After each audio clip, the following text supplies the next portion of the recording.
أعوذ بالله من الشيطان الرجيم. بسم الله الرحمن الرحيم. الحمد لله والصلاة والسلام على رسول الله وصحبه أجمعين. أما بعد. السلام عليكم ورحمة الله وبركاته. Sa una manamna na siya tanong manan sa kanu bitayo ilmu sarf kagkataw sa kanu sarf gayad na kabangagi niya sa sarf ato ka so kapabayag guyon na mulakhasu ilmu sarf, yani maanayin to na magan akag kataw sa kanu sarf atau ka shortcut akapadsabot sa kanu sarf. Ikadua, apadsabutan tanuna sa ta'rifus sarf. Yapi daw at ta'rifus sarf nasu kapadsabot sa kanu sarf, kapadsabot sa kanu sarf. Iya asli na niya ba a kalima kandutan ug ka-encourage sa mapya bangagian atau kapadsabutan ni sarf na ilin waso sarf kinagamit timbo sa ta'rifus sarf na niya ba a kalima at ta'rif ba niya na masdar ma'khudun min kalimatin arrafa yu'arrifu ta'rifan. Masdar nagaango na masdar na yatatap akausal sa kanu maananin na kasabot kapabaham sa kanu sarf. Okay. As-sarfu lugatan, so sarfanan siya sa luga, siya sa kanubasa ng mga Arab na huwa at-taghyir. Yapid daw at-taghyir nas kaning kunanan nyay mana so sarfanan na siya sa luga nas kaning kunanan na at-taghyir kapambayuba. Yapid daw kapambayuba na so kapapagkarakeng ka sa kanu sawayo. Armon mga upaman. Ibig sabihin ng at-taghyir yung pagbabago mo sa isang kalima. Wa fi istilahan, siya sa kanu istilahanin, ang kanyang istilahan tahwilul aslul wahid ila amsilatin mukhtalifa. Yanin maanayin to na sukap pambayuban ka sa kanu unayan o isa sa kanu mga upamanan to mimbibidaya. Nginga na mga upaman mimbibidaya. For example, ang pagbabago mo sa aslul wahid sa kanyang mga halimbawa na magkakaiba.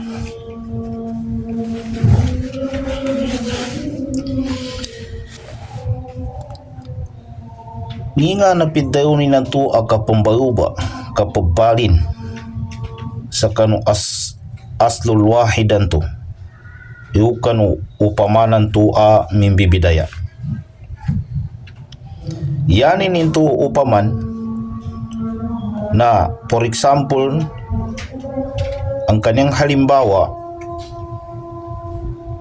kapag binigkas ko ang kataba ay siya ang asal aslil wahid. So kataba na sa kanin asal unayan sa kanin inapunan no isa. Ino ba? Tahwilul aslul wahid kapambayuba kanu unayan o isa yu kanu upamanan to aming bibidaya. Okay. For example na baguhin natin ang kataba. Ang ibig sabihin ng kataba ay sumulat. Yani mana na simulat. Gunatas kanin pembaruba na sukataba na inumbeta amusanna. Yani mana na dua timan. Kataba. Ia makna na kataba na simulat silang dua. Ibig sabihin sumulat silang dalawang tao na dito. Kaya yan ang ibig sabihin ng tahwilul aslul wahid ila amsilatil mukhtalifah. Bali gunahan ka pong pambaruba sukataba na katabu simulat silang langon. Yani makna na sumulat silang namba ipiddalu a tahwilul wahid kapabali ng kakapambaruba ng ka sa kanu unayan ng isa. Niya unayan na si kataba. Siya ang asel. Kaya binago natin si kataba, ginawa nating musanna o dalawang tao na. Kaya ang pagpigkas sa kanya ay kataba, sumulat silang dalawa. Kaya ginawa naman natin na ibig sabihin marami na. Kaya ang kataba ginawa nating na katabu, sumulat silang lahat. Yani makna na so aslino isaan to. So unayan lang to akataba na gunata patahwila na kataba taman sa katabu. Yani nang gumana so kataba simulat sa kanin. Kagina niya na fi'il ina afi'alun madi. Yapito afi'alun madi na past tense nepus dan tiga basa na inumbata so aslian to sa dua katao. Kataba ginawa nating dalawa, kataba, at ginawa naman nating pangmaramihan, katabu.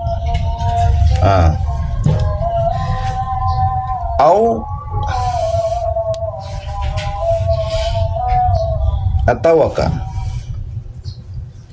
Bali natuntayan tanong sa metwa tahwilul asul wahidanan ila amsilatil mukhtalifah.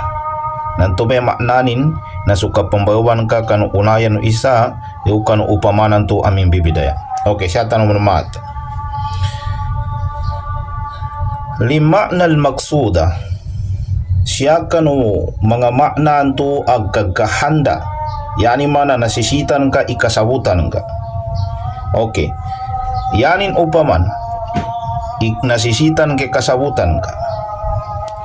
Kaamsilatil fa'il wal maf'ul. Gunanan ka mo katib. Natingkangin pa na makna na katib ba niya? Balin to ba? Tingkaya asli na niya ba akalima na kataba? Bali niya akalima na ismul fa'il. Yani makna ismul fa'il na so gumagabag kernan to inumba yung kaskanin isaran atau apang gumagabag ka. Yapitaw gumagabag na katib. Yapitaw katib na pasusulat. Ndo kinuha katib. Saan ba natin kinuha ang katib? Ismul fa'il. Ibig sabihin yung sekreter. Saan natin kinuha ang sekretary? Siya ay pasusulat. Ang asli ng katib ay ma'khudun min kalimati kataba au min fi'lil madi kataba. Ruba kinwa ikatib sa kataba. Uged na ismul fa'il sa kanin siya ba. Nanabit kataga na sarf. Gunahan ka manan sa kanin pagtuntay kanauman ng kamanang imaktub wal maf'ul maktub. Kaya paano mo siya malalaman kapag ikaw ay nag-aaral sa sarf ay Kapag ikaw ay natuto na sa sarf, malalaman mo itong maktub na to kung ano bang asli niya. Kaya ito ay kinuha siya sa kataba. Kaya ang sarf ay dagdag, ulitin ko, dagdag sa kaalaman natin sa pagbigay ng ibig sabihin ng mga kalima o mga fi'il.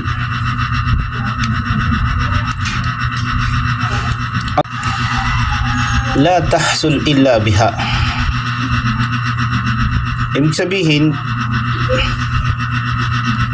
kapag may kailangan ka o di kaya may gusto kang alamin na isang kalima, ay malalaman mo dito sa sarf na ito kung ano ba ang kanyang ibig sabihin kung ikaw ay natuto sa iba't ibang klase ng pagbabago o di kaya iba't ibang klase ng kalima.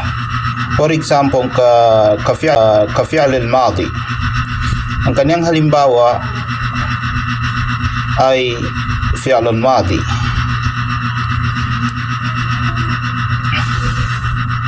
Pag binasa natin ang kataba at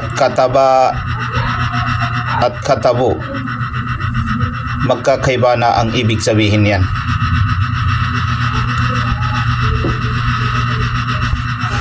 Ang kataba ay singular. Ibig sabihin, isang tao lang. Kataba, sumulat. Pag binasa mo naman, ang kataba ay nagiging dalawang tao na siya.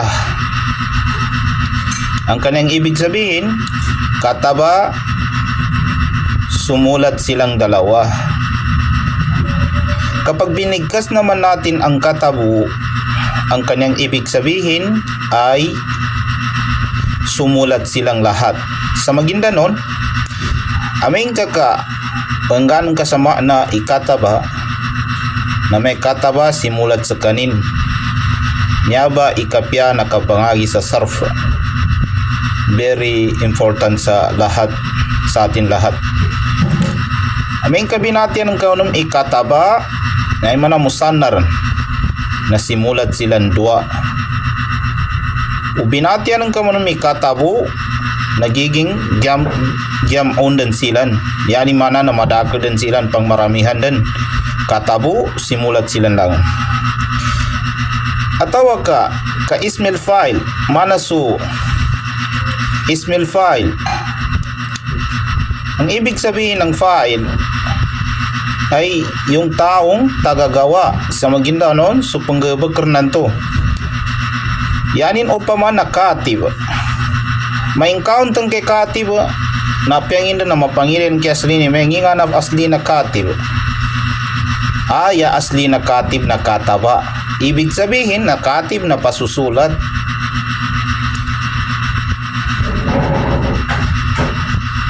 Wal maf'ul, may encounter ka man ng imaf'ul, mapangin ka bun i-aslini, nga aslinin kataba bun.